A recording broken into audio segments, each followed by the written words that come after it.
This is Santiago, the capital city of Chile. Here are some 3 interesting facts about Santiago.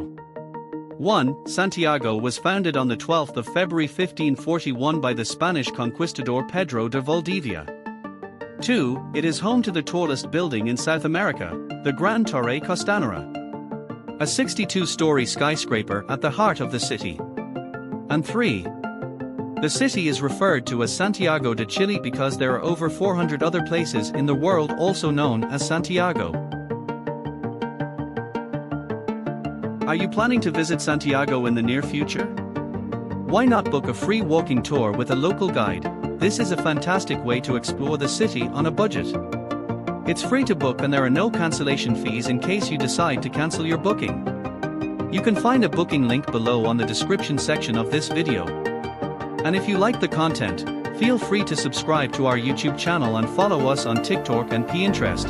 This will help us grow and produce more content like this. Thank you.